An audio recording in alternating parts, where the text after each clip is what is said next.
Thank you for checking in. I thought we would start a new series, and we should call it, I don't know, the VW Beetle Chronicles or the VW Bug Chronicles. Maybe, to be absolutely correct, we should probably call it the VW Type 1 Chronicles, but that seems a little highfalutin, I guess. So maybe we'll just call it the VW Bug, or maybe it should be, how do you say bug in German? Kaffa,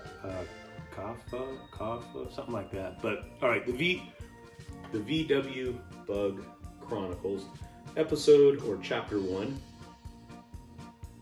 VW Bug Chronicles chapter 1. This is a 1971 Volkswagen Beetle. It came into my possession on the 31st of December. Used to belong to my father, who did his best to lovingly restore it. But for the better part of a year, it has sat, not running. From what I understand, there was also a short that no one seemed to know where the short was, except, of course, perhaps my father, but my father passed away, so it remains a mystery. But 31st of December, we got the car from his house to my home. Oh, and by the way, thank you very much, Mr. Harrison. This is very, very good. Rest assured, not a drop will go to waste. But got it here to my house. Of course, it didn't start. Dead battery. First order of business was to buy a new battery. $300, by the way, $298 for a battery for a 71 Volkswagen.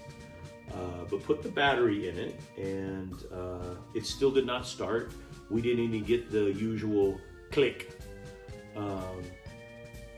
But I'm somewhat tenacious, so we got underneath the hood,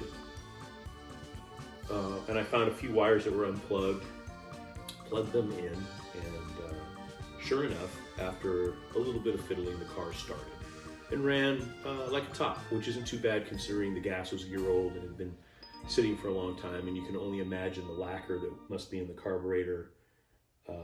And I wouldn't go so far as to call it bad gas, but old gas at best. But to the short, when the key is in the off position, you're about ready to pull the key out, a number of things are happening. One, the parking lights are on, as well as the tail lights, the license plate light, and the dash lights, which is essentially the speedometer light. They are all glowing in the when the key is in the off position, as well as the generator light and the oil light, which none of that should be happening, obviously, in the off position. And when you open the driver door, there's a buzz alarm. Now, the buzz alarm is to tell you that the keys are in the ignition. It's like, oh, that must work. But when you pull the keys out, buzzer keeps going and all the lights stay on. So my first thought, well, there could be a short somewhere. Perhaps the light switch is out, or the ignition switch, or perhaps the voltage regulator has failed and there's some juice coming through that shouldn't be. But I'm getting just a tad ahead of myself. So get it plugged in. I get it started here in the garage, let it sit there and run and purr. I took a quick video, showed some friends at work. Still had no idea about the short, etc., etc. One of the things I did the following weekend was started it up and drove it around the neighborhood. Put 4 or 5 miles on it, and it seemed to run fine, though it would stall at a stop sign, but it would start right up again. First crank, start and go. So I thought, well, we've got still that bad gas in it. Let's go ahead and I put about 5 gallons of high octane gas and some carb cleaning, some seafoam, I think it's called, into the tank to at least mix with the bad gas, or not bad gas, old gas, just to help clean it up. One of the things I did to try to determine if the generator or voltage regulator were bad was started the vehicle, and then went to the battery and disconnected both the positive and negative. And of course, Myrna, I'm calling her Myrna for the moment. I mostly just to cover the license plate, but she looks kind of like a Myrna, I guess, and that's Tess. But anyway, pulled the battery, positive and negative, and it kept running, which at least in my brain told me, well, the generator and voltage regulator seem to be functioning properly because the car didn't die. Put a multimeter on the battery when it was connected, and it looks like it was putting, I don't know, 13.6 to 14 something trickle charge back in. So that seemed to be functioning. So start thinking about that short. Now, one of the interesting things I didn't notice right away, once I disconnected that battery and reconnected it, the next time the key was in the off position, that generator light and the oil light went out. Dash lights are still on, and parking lights, all the other lights are still going. And same with the door buzzer. I've not checked the interior light. That's set in an off position. It does work, but it's in an off position. Anyway, and I thought that was interesting. So today, I thought, well, let's get it out on the road, heat it up, get some of that gas running through the engine, get it warm, use the brakes, get everything sort of rolling. So I took it on about a 15-mile, 16-mile run. She's got a little pep, made a few noises. The speedo cable made a funny sound for a moment, but it sat for a year. The brakes seemed to be working fine. It's been 30 years since I've actually been in a Bug. I've forgotten all about every bump and grind that you hear. But she seemed to do fine. On the way back, she did stall as she did before, coming to like a stop sign. 2 times, I think. But anyway, I get it up into the garage, and it stalled as I came up to my driveway. But again, you start it, and it fires right off. Pulled up into the garage, and then she suddenly started to lose power and died.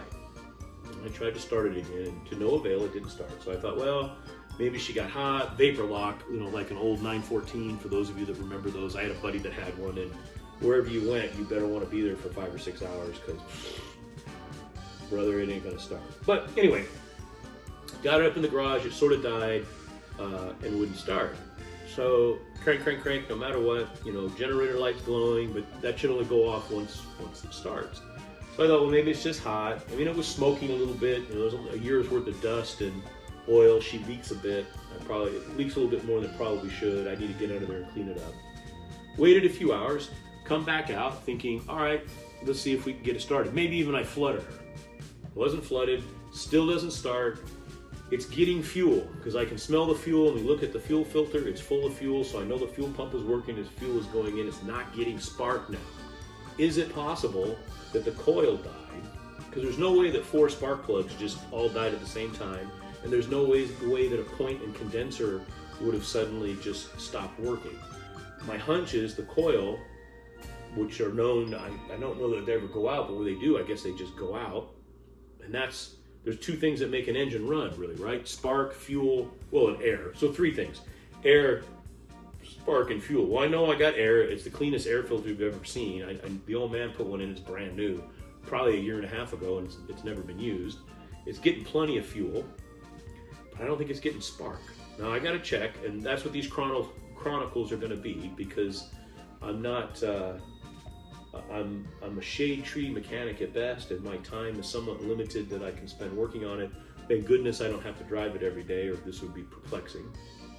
But I thought it would be interesting and fun to sort of chronicle my journey on getting this vehicle running, because the ultimate goal is to get it running safely so I can take my mother to breakfast in the last car that my father worked on. And I'm inviting you along for the journey as we try to figure it out here in the coming weeks, hopefully just weeks or months. So the next video, just when I'm done yapping here, I'll show you a couple of pictures of the inside and the outside, but the next video I do, we'll start to tackle, I guess we'll start at that coil, because I know I've got fuel and I've got air. My hunch is I just don't have spark, and when I pulled it in, I suppose it's possible the coil just died and there's not enough spark hitting those spark plugs, because I know damn well 4 spark plugs didn't just die. But again, I'm only a shade tree mechanic at best. but it should be an interesting journey. I hope you'll come along, and maybe all of us will learn something together. But I've babbled long enough. I'll do a couple of quick shots of Myrna here so you can get a sense of what she looks like, and then stay tuned for chapter 2 in the VW Chronicles. Maybe we'll call it the Chronicles of Myrna, the VW Beetle. Ooh, maybe the Chronicles of Myrna, the VW Bug. That's better, right? There we go. The Chronicles of Myrna, VW Bug Edition. You like that? I don't know. It might change. You'll have already seen it because I'll have figured it out by the time the title sequence runs. You'll already know what I decided. Now I'm babbling. So let's take some shots. So there is Myrna, 1971 VW Beetle.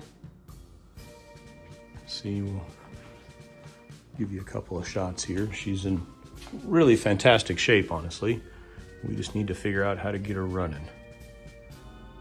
Let me get you a shot of the inside here. Here is the dash.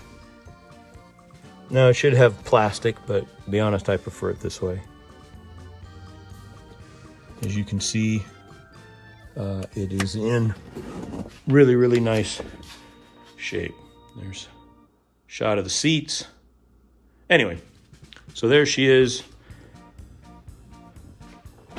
our project.